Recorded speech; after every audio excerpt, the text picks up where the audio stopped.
Assalamualaikum warahmatullahi wabarakatuh. Alhamdulillahi rabbil alamin.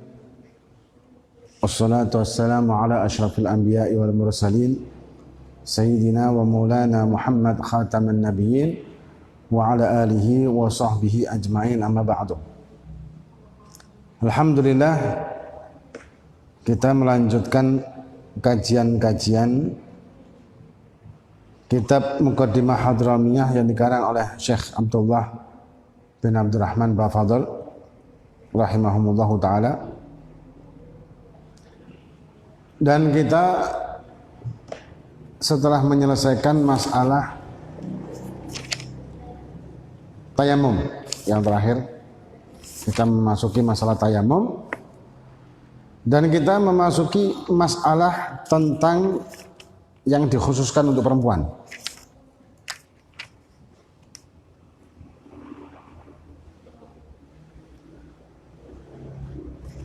Apa yang dikhususkan hanya untuk perempuan, yaitu masalah haid dan nifas. Dikatakan wa aqallul haidi yaumun wa lailatun. Perkara haid itu sendiri sebetulnya umat Islam sudah dijelaskan dalam Al-Quran tentang masalah haid dan juga hadis Nabi kita Muhammad SAW, bahwa haid ini bukanlah suatu penyakit, tapi haid adalah sesuatu yang umum atau sesuatu yang normal, ya, tabi'i, normal, yang ada pada diri para wanita. Seperti dikatakan di dalam hadis Sahihain Bukhari Muslim, hada syai' kataballahu ala banati Adam.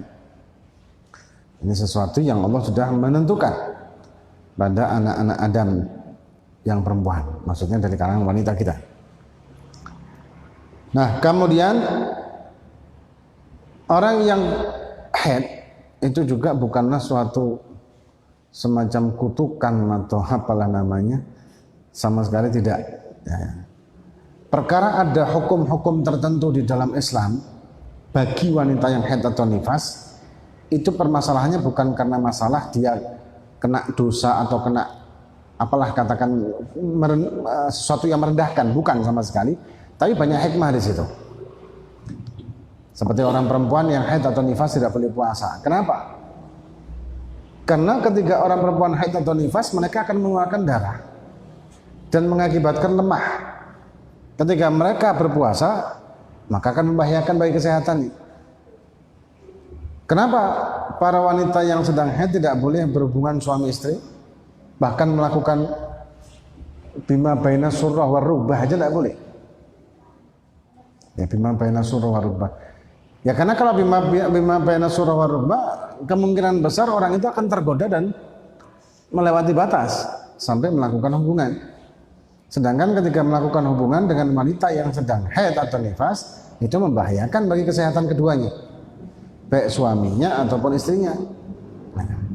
Walhasil intinya di dalam Islam, wanita ini diangkat derajatnya sesuai dengan kodratnya. Jadi tidak ada hal yang merendahkan dan melemahkan atau menghina para wanita. Yang ada adalah mengangkat wanita sesuai dengan kodratnya. Termasuk masalah aurat. Kenapa kok auratnya wanita lebih banyak dari pria? Ya, karena wanita diciptakan oleh Allah dengan banyak keindahan di setiap tubuhnya. Beda dengan orang laki. Ya. Kalau orang laki lain lagi, masalah keindahan di dalam tubuhnya orang laki dengan keindahan di tubuh perempuan, ini jauh lebih banyak perempuan. Maka itu auratnya perempuan lebih banyak juga. Ya. Nah, kemudian dikatakan wa aqallul haidi, minimal haid. Jadi minimal dinamakan haid itu adalah yaumun wa lailatun, 24 jam. Yang dimaksud yaumun wa lailatun bukan sehari semalam, tapi 24 jam. Ngitungnya jam-jaman. Cara ngitungnya bagaimana ya? Mungkin itu para wanita yang paham, kita tidak paham ya. Misalkan dalam sehari wanita itu keluarnya mungkin 5 jam, maka dihitungnya 5 jam bukan 24 jam. Nah, kemudian wa aktsaruhu 15 yauman bilayaliha. Maksimal itu 15 hari 15 malam. Jadi dalam rentang waktu 15 hari, ini gampang bahasa mudahnya ya. Dalam rentang waktu 15 hari, maka ketika ada seorang wanita yang keluar darah, dan ketika di total jumlah keluarnya tersebut lebih dari 24 jam dalam kurun waktu tidak lebih dari 15 hari, maka dinamakan haid. Tapi ketika sudah kurun 15 hari ternyata kurang dari 24 jam, maka tidak dinamakan haid. Tapi umumnya perempuan itu kalau namanya haid maka dia akan keluar yang sering. Mungkin sehari bisa berapa jam, total misalkan anggap wanita itu 5 hari misalkan haidnya. Maka dalam sehari dia bisa keluar lebih dari 2 jam. Ya, lebih dari 2 jam. Mungkin ya sekitar 4 jam atau lebih ya, mungkin 5 jam. Mungkin siang, malam, atau tidur, atau gimana. Gitu. Karena kalau misalkan ada seorang wanita selama 5 hari itu dia keluar 1 hari 1 jam, maka genap 5 jam. Terus tidak keluar lagi sampai 15 hari berikutnya, maka yang 5 hari ini tidak dianggap haid. Dia wajib qadha sholatnya nanti. Kalau dia puasa ya pasti wajib qadha, sholatnya juga wajib qadha. Karena tidak termasuk syarat minimal dan maksimal, yaitu syarat minimal tadi 24 jam tadi. Kemudian wa ghalibu, umumnya sittun au sab'un. Terus ada pertanyaan, ngetahuinya itu berapa jam itu gimana caranya? Ya mohon maaf ya, ini bagi wanita sih, tapi wanita lebih paham sih sebetulnya. Ya dengan dimasukkannya kutun atau kapas atau tisu mungkin ke dalam faridnya, hingga enggak ke dalamnya, bukan, tapi maksudnya di luarnya, dan ketika ada darah maka ini dihitung ya berapa jamnya. Tapi intinya kalau masalah haid ini kita membahas sama orang laki repot juga sih. Dikatakan oleh ulama, orang perempuan itu repotnya ya masalah haid ini ya. Orang perempuan malu untuk tanya haid, orang laki tidak haid. Jadi serba salah. Tapi ini hal yang penting. Ketika kita menjadi suami, ketika kita menjadi ayah, maka kita harus memahamkan juga masalah ini, karena menyangkut masalah ibadah. Karena ketika seorang wanita yang haid atau nifas, maka dia tidak boleh melakukan sholat. Haram hukumnya melakukan ibadah-ibadah seperti sholat, puasa, dan lain sebagainya. Bahkan lagi yang lebih ribet lagi apa? Tidak semua sholat yang ditinggalkan ketika haid atau nifas haram diqadha. Ada yang mengatakan makruh memang. Tapi ada beberapa sholat yang justru harus diqadha. Ini bab turul mani, zawalul mani yang mungkin sudah pernah kita bahas, agak lupa. Nah kemudian wa ghalibuhu, umumnya itu menurut hitungannya Imam Syafi'i. Jadi Imam Syafi'i itu mengadakan penelitian sama beberapa tahun tentang minimalnya haid, maksimalnya haid, umumnya haid, dan masalah kehamilan juga, dan lain sebagainya. Maka itu kan di dalam fikih kan disebutkan ketika ada seorang perempuan yang melahirkan setelah dukhul, pertama kali nikah, kemudian dukhul, kemudian melahirkan 6 bulan walahdoh. Jadi 6 bulan setelah dia itu nikah, walahdoh, lahdoh ini mungkin 1 jam atau 1 hari mungkin ya. Maka anak itu bernasabkan kepada bapaknya. Anaknya bukan dinamakan anak zina. Ini menurut penelitian Imam Syafi'i, karena agul hamli sittata asyhur. Paling minimalnya hamil itu adalah 6 bulan. Nah, itu penelitian. Cuman ini kadang banyak yang salah kaprah ini. Masalah ini ada yang salah kaprah. Begini.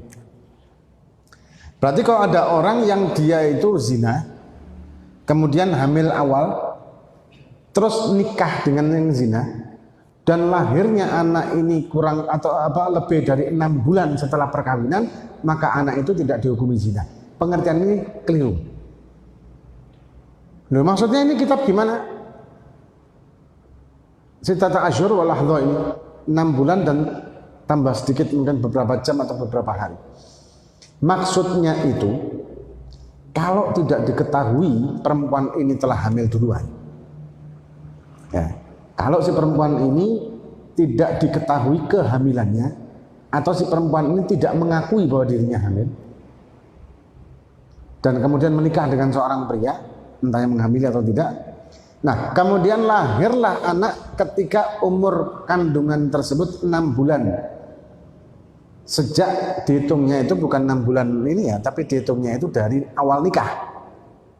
6 bulan walahdzah dan 1-2 hari lah katakan, maka anak itu tidak dihukumi anak zina. Kalau memang ketika nikah tidak diketahui kehamilannya, atau si perempuan menutupi kehamilannya dan tidak mengakuinya.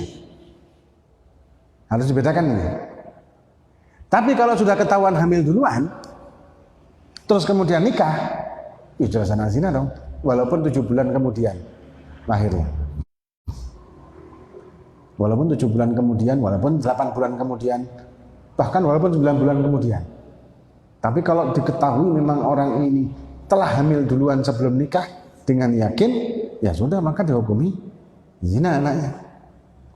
Nah, ini banyak yang salah kaprah masalah ini. Sama kayak ini, salah kaprahnya itu masalah kalau ada orang laki, bapak mewakalahkan anaknya untuk nikah, ya, jadi anaknya diwakalahkan nikahnya itu sama ulama misalkan, habaib, kiai, maka si orang tua kandungnya ini harus keluar dari tempat itu. Mungkin pernah dengar di Kifayatul Akhyar ada, cuman ini pemahaman yang keliru, pemahamannya salah, ternyata pemahamannya salah. Bukan harus menyingkir bapaknya. Terus bapaknya setelah mewakilkan tidak bisa menjadi saksi. Itu maksudnya bukan harus keluar. Ya lagi yang kesian ya. Ada gitu, doser memang. Ada doser disuruh keluar. Sama sekarang dia nunggu di depan. Wah.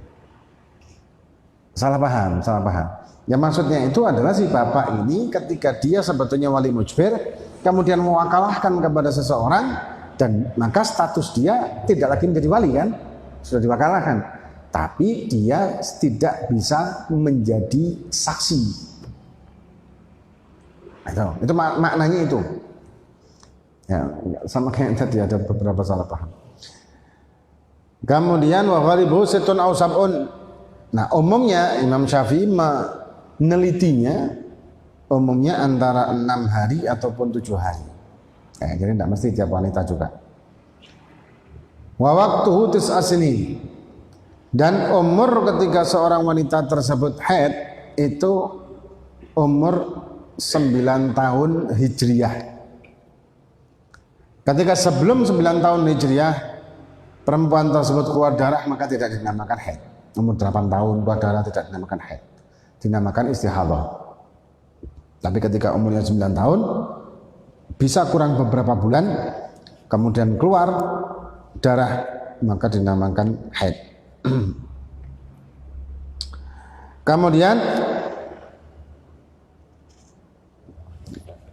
ini apa namanya, minimal seorang wanita yang haid itu 9 tahun, atau baleghnya seorang wanita itu 9 tahun ketika dia haid. Dan hitungan tahun ini hitungan hijriyah, bukan masehi. Karena ada 3 tanda baligh, itu ada 3. Yang pertama, keluarnya mani, laki atau perempuan, setelah mereka umur 9 tahun, qamariyah, hijriyah. Atau kalau bagi perempuan, atau haid bagi wanita ketika umurnya lebih dari 9 tahun. Tapi ketika anak laki, anak perempuan tidak mengalami dua-dua ini, si laki perempuan tidak mengalami keluar mani dan si perempuan tidak mengalami haid ketika umurnya lebih dari 9 tahun, sampai umur 15 tahun maka menjadi baligh dengan umur, bukan dengan haid atau dengan inzal. Ya, otomatis tanggal umur 15 tahun qamariyah, maka anak tersebut sudah menjadi baligh walaupun belum haid atau belum pernah keluar mani. Gitu, otomatis. Nah, kemudian wa aqallu tuhur bainal haidzatain 15 yauman bilayaliha. Minimal suci 2 haid, antara 2 haid. Haid pertama, haid kedua. Minimal sucinya minimal 15 hari. 15 malam, itu minimal. Ada seorang perempuan hari pertama, anggap kita hitung hari pertama ya. Hari pertama keluar darah. 1, 2, 3, 4, 5 keluar darah. Kemudian hari ke-6 enggak. 7 enggak, 8 enggak, 9 enggak, 10 enggak. Kemudian hari ke-11 keluar lagi. 11, 12, 13, 14, 15 mandek. Apa hukum dari tanggal 1 sampai tanggal 15-nya? Tanggal 1 ketika dia pertama keluar haid tersebut dianggap haid. Sholatnya enggak boleh sholat, puasanya batal, enggak boleh berhubungan suami istri dan seterusnya yang berlaku masalah orang-orang perempuan haid.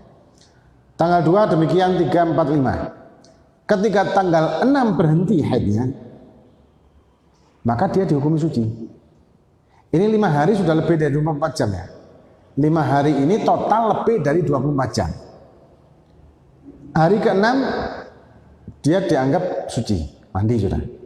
Terus sholat, terus puasa, terus ya sudah suci. 6, 7, 8, 9, 10 tetap sholat dan seterusnya. Ternyata tanggal 11 keluar lagi, dinamakan haid lagi. Terus yang 5 hari tadi tanggal 6 sampai tanggal 10 bagaimana? Dianggap tidak ada. Jadi kalau tadi dia sudah sholat ya sudah dianggap hilang. Kalau dia puasa maka tak sah puasanya, wajib qadha. Kalau dia sudah kadung berhubungan suami istri bagaimana? Tidak masalah, tidak dosa. Karena orang perempuan, laki perempuan kalau melakukan hubungan suami istri itu kan dosa, dan ada yang mengatakan dosanya dosa besar. Kafarohnya itu sodakoh dengan 1 dinar. 1 dinar itu sekitar kalau tidak salah 4,25 gram emas, kalau tidak salah ya. Ya, kalau mungkin ya, kalau tidak salah enggak. 1 gram emas sekarang 1 juta. Berarti sekitar 4 juta seperempat, 4 juta setengah lah. Sodakoh kalau ada orang yang melakukan hubungan suami istri di waktu haid, maka si suami mengeluarkan sodakoh untuk kafarohnya dan tobat sebanyak 4 juta setengah. Bangkrut. 4 juta setengah lumayan. Nah kemudian maka total 5 hari tersebut dari tanggal 1 tanggal 15 dianggap haid semua. Dianggap haid semua. Ini kalau orang tersebut baru pertama kali haid. Tapi ketika orang ini merupakan kebiasaan, jadi kebiasaan ini berarti dianggap disamakan dengan haid yang bulan kemarin. Haid bulan kemarin saya seperti ini. Tanggal 6-nya mandek sampai tanggal 10 keluar lagi tanggal 11. Terus bagaimana posisinya kalau misalkan dia mengalami hal yang seperti itu kedua kalinya, maka tanggal 6 termasuk nifas, mayahrum bil janabah, yang diharamkan pada orang yang junub. Salat, baik salat fardu maupun salat sunnah. Termasuk hukum-hukum salat yang lain seperti sujud tilawah atau sujud syukur. Yang sudah pernah kita bahas, sujud itu ada 4 macam. Ada yang di dalam sholat, ada yang di luar sholat. Yang termasuk yang di luar sholat, sujud tilawah dan sujud syukur. Itu juga tidak diperbolehkan kalau si perempuan ini sedang haid atau nifas. Kemudian tidak boleh juga untuk tawaf. Ya. Maka itu biasanya kalau orang perempuan yang umrah atau haji, mereka minum obat. Sebagian ulama untuk akhirnya mengatakan boleh menunda obat, menunda haid, asal tidak membahayakan. Tapi kalau membahayakan bagi kesehatannya jelas haram. Nah kemudian tidak boleh memegang Quran, wa masul mushaf, wa hamluhu, dan juga membawanya. Jadi memegang Quran, membawanya, ini hukumnya adalah haram. Pengecualian kalau misalkan dia membawa tas yang isinya ada Al-Qurannya, ini ma'fu. Tidak dengan niatan membawa Quran.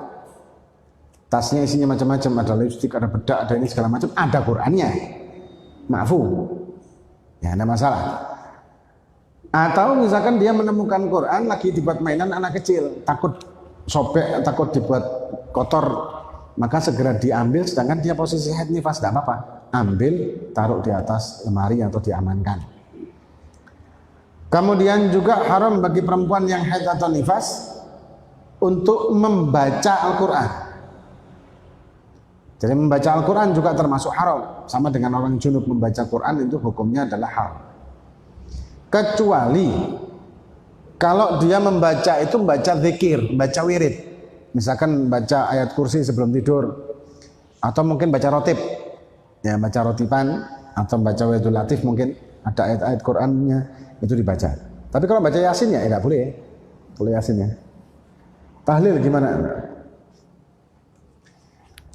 Maulidan boleh, sholawatan boleh. Ya, baca sholawat, ya malah dianjurkan sih. Perempuan haid atau nifas itu malah dianjurkan dia memperbanyak zikir, memperbanyak sholawat. Karena kan tidak stabil, perempuan haid itu tidak stabil. Akalnya tidak stabil, pikirannya tidak stabil, emosinya tidak stabil. Maka perlu pendekatan-pendekatan secara rohaninya. Pendekatan rohaninya dengan zikir. Kan dengan zikir itu tatmain qulub, menenangkan hati dan menenteramkan. Jadi harusnya ketika dia haid atau nifas malah memperbanyak zikir. Ya, malah memperbanyak. Kalau mengerjakan soal di online gimana kerjaan soal untuk menulis Al-Quran? Pekerjaan untuk taklim maksudnya? Ya, jadi kan ada pelajaran sekolahan disuruh menulis Al-Quran. Oh beda, kalau taklim nggak apa-apa. Ketika seorang perempuan haid atau nifas dan dia mengajar Quran atau belajar Quran seperti tadi, itu diperbolehkan mengaji mudarrisahnya itu, atau tahfidz, orang yang hafal Quran, perempuan hafal Quran. Kalau misalkan waktu haid atau nifas dia berhenti menghafalkan atau murojaah deres. Kalau nggak salah bahasa di pondok-pondok Jawa itu deres. Kalau dia mandek deresnya hilang hafalannya, maka diperbolehkan dan ma'fu untuk dia membaca dan memperkuat hafalannya dia. Ya, jadi untuk taklim boleh, jadi untuk pelajaran diperbolehkan. Pengecualian. Nah, kemudian tambahan lagi wa mururul masjid in khafat talwithu. Dan lewat ke masjid. Melewati masjid. Pertama mukus dulu. Mukuthu fil masjid. Berdiam diri di masjid itu juga tidak boleh. Sama kayak orang junub. Orang junub duduk di masjid itu tidak boleh. Kecuali kalau misalkan dia junub kemudian kekancingan pintu masjid. Jadi mungkin tidur terus mimpi. Bangun-bangun loh. Sampai tangan dikancingi. Sekali semetu. Apa yang harus dilakukan? Yang harus dilakukan adalah dia berusaha untuk mandi. Kalau ada kamar mandi di lingkungan yang tidak dikunci tadi. Kalau tidak ada, tayamum. Tayamum dengan apa yang ada, debu-debu ini. Kalau ada debunya ya. Tapi biasanya kan karpet-karpet ini kalau dibuka ya berdukan. Tidak tahu kok di sini dibuka mesti berdukan. Nah itu boleh. Asal di bawahnya karpet ini adalah keramik atau plesteran atau tekel. Bukan tanah. Tapi kalau di bawahnya karpet ini ketika dibuka langsung tanahnya masjid, haram untuk dipakai tayamum. Jadi tanah masjid dipakai tayamum tidak boleh. Tapi kalau ini kan bukan tanah masjid. Kalau kita buka ini kan ini debu dari luar, kita kaki kita lah, angin lah apa masuk ke sini. Nah, kemudian murur masjid in khafat talwithu, melewati masjid kalau takut. Tapi kalau sekarang mungkin tidak begitu ya katanya, karena mungkin lebih canggih atau gimana, wallahu a'lam. In khafat talwithu, kalau takut tercecer, takut menetes, takut bocor dan menajiskan masjid. Murur ini lewat tanpa berhenti. Beda dengan mukus. Mukus itu berhenti, baik dengan berdiri maupun duduk, itu mukus. Tapi kalau murur misalkan lewat dari masuk dari pintu sana, keluar dari pintu sini, itu namanya murur. Tapi kalau taraddad, ini termasuk mukus katanya. Jadi masuk lewat pintu sana, keluar lagi ke pintu situ, itu termasuk taraddad. Kecuali kalau ada hajat, misalkan ngejar anaknya. Mungkin anaknya lari masuk masjid, nah, takut ganggu orang sholat, langsung dikejar, diambil. Boleh, kalau seperti itu. Jadi ada beberapa pengecualian. Nah kemudian, jadi dan mukus sudah kita bahas yang tidak boleh sebenarnya. Kemudian dikatakan oleh Syekh Sa'ad Ba'syani yang mengarang syarahnya Muqaddimah Adh-Dharamiyah atau Fathul Karim. Dikatakan fa'in amanat kuriha li ghalad min hadatsiha. Kalau misalkan aman dari bocor tadi, maka hukumnya adalah makruh. Kenapa? Karena hadatnya hadas yang berat. Hadas besar maksudnya. Nah, kemudian dikatakan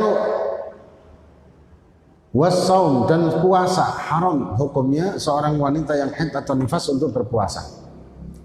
Walaupun puasanya itu misalkan kurang atau jam 5 kan adzan jam 5:30 ya. Jam 5 tahu-tahu haid, maka dia harus membatalkan puasanya itu. Tidak boleh dia teruskan. Anda pernah ingat ada bintang film berapa tahun lama sih? Waktu Ramadan itu biasa kan ada bintang-bintang film untuk langsung kayak model kajian-kajian gitu. Tetapi bintang film ini nggak punya ilmu. Kemudian rupanya ada tanya jawab interaktif. Telepon gitu. Ada yang telepon nanya kasus yang kayak tadi. Jadi saya haid. Saya puasa. Tahu-tahu waktu setelah asar jam-jam 5-an tahu-tahu haid, apa yang harus saya lakukan? Jawabannya artis ini tadi, itu Anda bisa memilih antara membatalkan puasa atau meneruskannya. Anda kan ngawur kan? Padahal wajib dibatalkan, tidak boleh dia teruskan puasanya karena haram. Kalau dia lanjut puasanya dengan keadaan tetap haid atau nifas, hukumnya haram karena ibadahnya fasid. Dan beribadah dengan fasid secara sengaja maka hukumnya adalah haram, dosa besar. Sholat sengaja tanpa wudhu ya haram. Nah kalau kayak jawaban kayak gitu kan orang yang mikir kan, wah aku haid asar nanggung tak terus noy, iya kan? Padahal haram dan tidak sah. Tapi kalau jawab akal-akalan begitu ya orang milih yang paling gampang. Nah itu makanya jangan pernah mengangkat ulama kecuali memang orang yang pernah taklim. Ya, bukan hanya sekedar pintar bicara atau punya nama, tapi bukan bidangnya. Nah, kemudian watolak fihi, bercerai. Kalau puasa tadi wajib qadha ya. Kalau puasa tadi wajib qadha dan qadhanya alat tarahi, bukan fauri. Karena qadha itu ada dua macam. Qadha sama dengan sholat juga qadha ada tarahi, ada fauri. Kalau tarahi ini maksudnya bisa gampang, ya, maksudnya enggak harus segera. Kalau alat tarahi alal fauri, begitu tanggal 2 Syawal harus langsung puasa qadha. Kalau dia suci. Maksudnya ketika ada orang yang meninggalkan puasa dengan amdan bila udhrin, sengaja tanpa ada udhur sama sekali, ya mokel sengaja, mungkin gak betah, gak ngerokok atau gimana gitu ya. Biasanya yang asal hisab ini gampang mokel. Maka tanggal 2 Syawalnya dia harus segera puasa. Qadha. Tapi kalau tidak puasanya karena sakit atau karena musafir, dia bepergian yang ma'fu untuk tidak berpuasa, maka tanggal 2 Syawalnya dia boleh puasa, boleh tidak. Fleksibel waktunya gitu. Itu namanya alat tarahi. Tapi yang bagus lagi tanggal 2 Syawal dia puasa plus puasa sunnah. Jadi puasa qadha dan puasa sunnah Syawal. Itu lebih bagus lagi malah. Kemudian tolak fi, tolak haram seorang wanita ketika sedang haid untuk ditolak. Yang haram dan dosa adalah suaminya. Jadi zaujahnya, suami. Kemudian kecuali kalau khulu ini kalau tidak salah ya, bahasa Indonesia itu talak tebus. Kalau di pengadilan, kalau tidak salah. Jadi seorang wanita dia menawarkan kepada suaminya, ceraikan aku, aku kasih sekian, atau tak balik maharmu gitu, atau tak balik hartamu. Atau suaminya ngomong, kan tak cerai lek kon ngei aku sakmene. Itu namanya talak tebus atau khulu. Nah, khulu jatuhnya talak bain.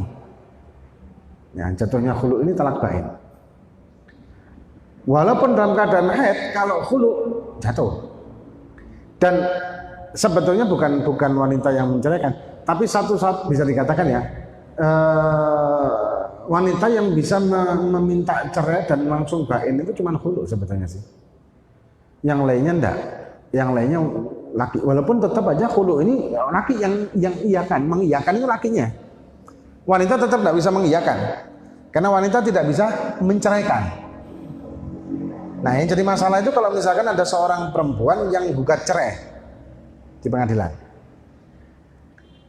Ini yang harus diwaspadai atau dihati-hati ya. Begini, ketika ada seorang wanita dia menggugat cerai suaminya di pengadilan dengan alasan mungkin tidak ngasih nafkah 3 bulan apa segala macam, atau suaminya dipanggil sama pengadilan tidak datang-datang, biasanya gitu ya, sampai 3 kali di pengadilan tidak datang, maka pengadilan menjatuhkan talak. Nah, ini secara hukum syar'i talak ini tidak sah,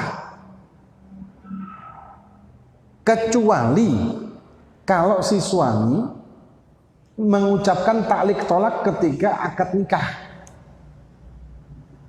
Maka itu di pemerintahan, di pengadilan agama dalam hal ini, Kementerian Agama memang mempersiapkan hal itu. Ya, bagus ya ini. Jadi seorang yang menikah diharuskan untuk mengucapkan taklik tolak yang ada di buku nikah. Dengan sirohnya itu siroh wakalah itu. Mentaklik tolak dan wakalah kepada hakim. Nah, kalau si suami tidak pernah mengucapkan taklik tolak, maka tuntutan cerai si istri tidak sah kalau diputuskan oleh hakim cerai selama suami tidak mengucapkannya.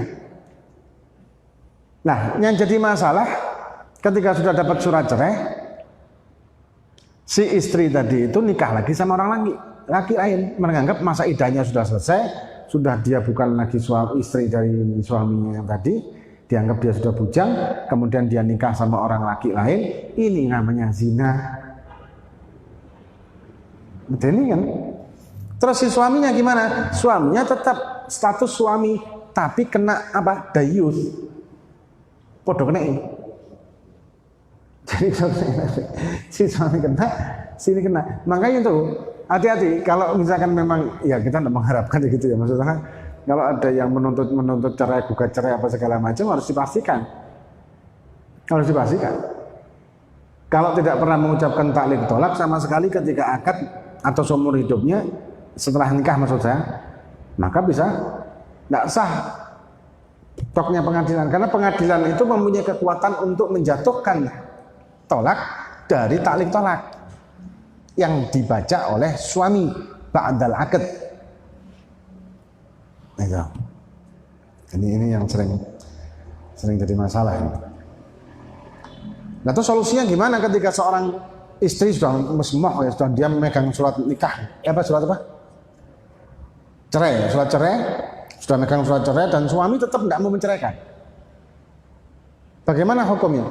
Ada seorang ulama yang habaib yang masya Allah, kalau tidak salah Zain bin Smith mengatakan ceraikan daripada nanti kan ada youth.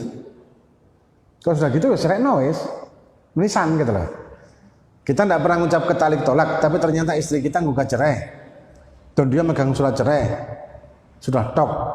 Ya, sedangkan sebetulnya tidak sah ini. Tetap dia statusnya adalah istri kita. Ketika dia menikah dengan orang laki maka zina dia.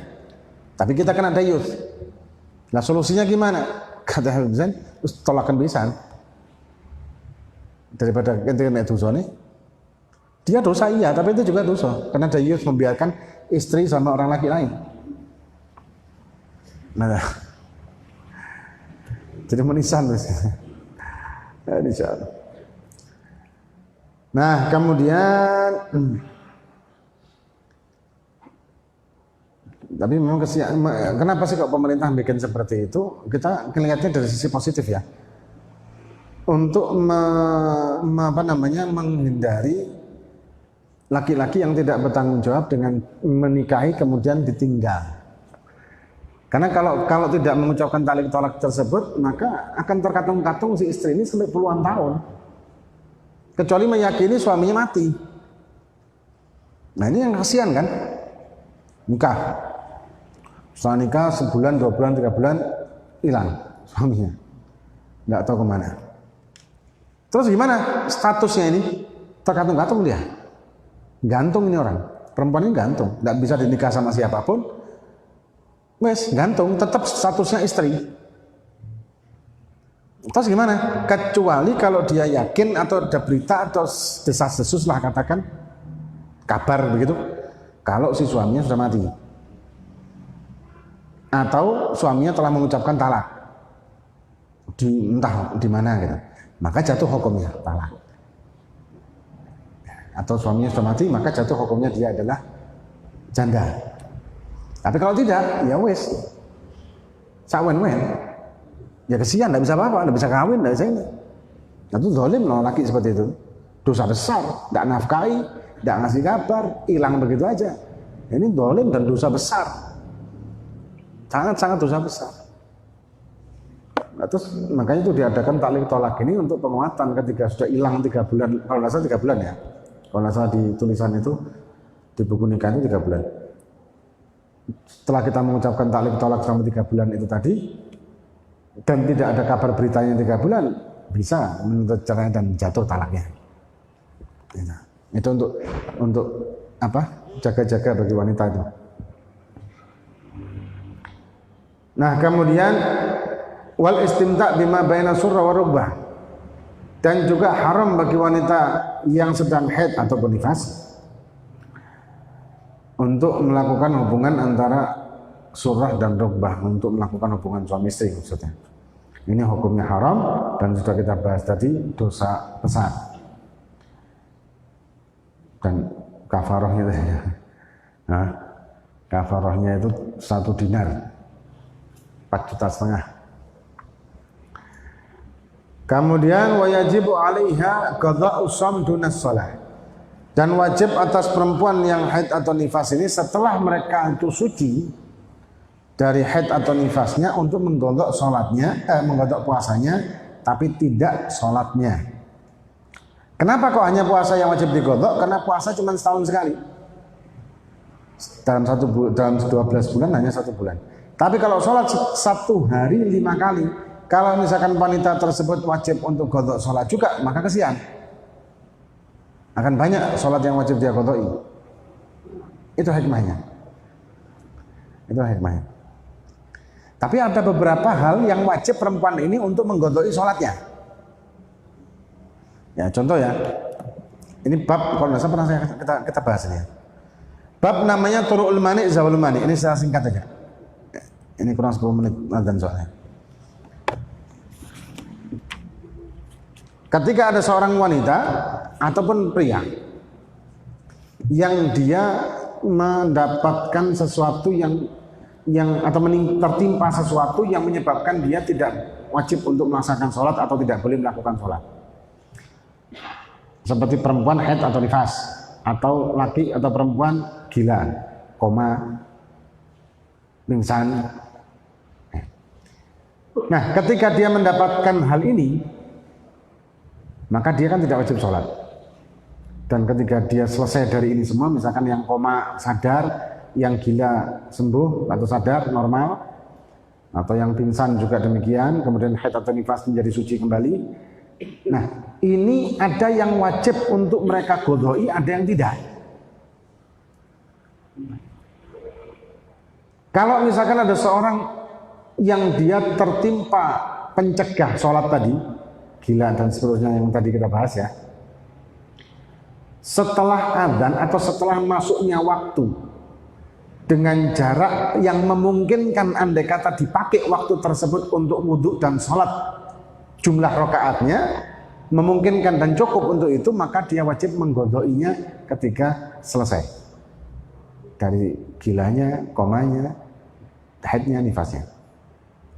Contoh, anggap duhur jam 12 pas, Ada seorang wanita haidnya itu jam 12:15. Jadi setelah azan, setelah masuk waktu zuhur 15 menit kemudian haid. Datang haid pertama. Apa hukum zuhurnya tadi? Sedangkan dia belum sholat zuhur. Apa hukum waktu zuhur dan sholatnya tadi? Setelah dia suci, dilihat dia nyempetin waktu dalam keadaan suci di waktu zuhur 15 menit. Tanya, 15 menit itu kalau ente wanita tadi ya, wudu. Setelah wudu kemudian sholat 4 rakaat zuhur, 4 rakaat, cukup enggak? Dijawab cukup. Karena wudu anak cuma butuh 5 menit misal. Cuman enggak sampai ya kadang lebih ya. Sholat zuhur membutuhkan waktu anggap 5 menit. Berarti kan 10 menit total antara wudu dengan sholat. Maka wajib dia untuk menggodoinya yang zuhur itu. Asalnya sudah enggak. Ya, asalnya enggak, maghribnya juga sekian-sekian itu enggak juga. Nah, sekarang dibalik. Kalau orang tersebut zawal mani, pencegahnya dia sholat tadi itu hilang atau sembuh. Sembuh dari gila, siuman dari pingsan dan koma, suci dari haid atau nifas. Walaupun belum sholat, belum mandi.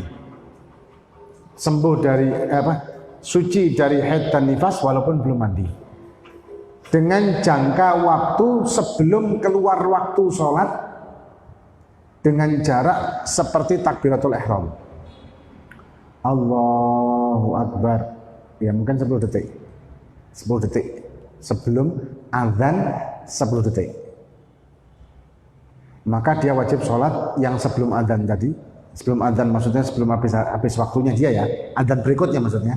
Yang nanti akan kita contohkan. Dan sholat pada waktunya. Dan kemudian kalau dia memungkinkan untuk menggodok takdim menjamak takhir, maka dia wajib menjamak takhir. Begini. Ada orang sebelum zuhur, kalau sebelum zuhur enggak, sebelum asar. Sebelum asar kurang 1 menit. Haidnya mandek. Sebelum asar kurang 1 menit haidnya mandek atau dia siuman dari pingsan atau sembuh dari gilanya. Asar kurang 1 menit. Apa yang harus dia lakukan setelah dia mandi wajib? Maka dia wajib sholat asar karena pada waktunya sudah kan, dan juga sholat duhur karena nyempeti waktu duhur 1 menit. Duhurnya jadi qadha. Kemudian kalau sebelum maghrib kurang 1 menit, maka dia wajib sholat maghrib karena sudah waktunya. Ketika sudah nyampe maghrib ya, wajib maghrib. Setelah mandi dia sholat maghrib dan sholat asar karena waktunya tadi, plus sholat zuhur. Kenapa? Karena zuhur bisa ditakhir dengan asar. Sebelum isya kurang 1 menit, suci. Setelah mandi maka dia wajib sholat isya dan qadha maghrib. Asar enggak. Kenapa? Asar tidak bisa ditakhir dengan maghrib. Sebelum subuh kurang 1 menit, demikian juga.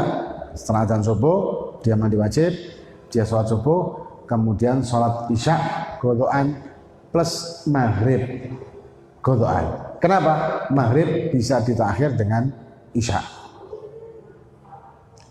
Kurang matahari naik, kurang waktunya zuhur, waktunya subuh kurang sedikit, demikian juga. Ya. Intinya ada beberapa hal yang wajib bagi kita untuk kita laksanakan sholat ketika kita meninggalkannya karena udzur tadi, terutama wanita yang sering ya, wanita yang sering. Pria juga ya kalau stres sih, kalau gila maksudnya, bukan stres, gila. Tapi kalau sekarang kan lagi musim orang saya ngomong gila ya gak enak ya, orang stres. Tapi kalau stres sebenarnya tidak dimasukkan ke gila sih. Orang stres itu kan macam-macam sih tingkatannya sih ya. Kalau sudah gila dia tidak sadar dengan dirinya ya namanya gila. Nah ketika dia selesai dari hal yang mencegah dia sholat ini, tidak semuanya haram dia godok atau makruh dia godok. Kalau menurut pendapat yang lain yang mengatakan haram menggodoknya, ada yang mengatakan makruh menggodoknya. Ada beberapa hal yang wajib digodokinya. Dan ini penting. Dan biasanya banyak yang tidak memahami hal yang seperti ini. Dan ini sedikit banyak tentang masalah haid ataupun nifas yang moga-moga bisa bermanfaat bagi kita fid din wad dunya wal akhirah wallahu a'lam bishawab. Ada yang menanya?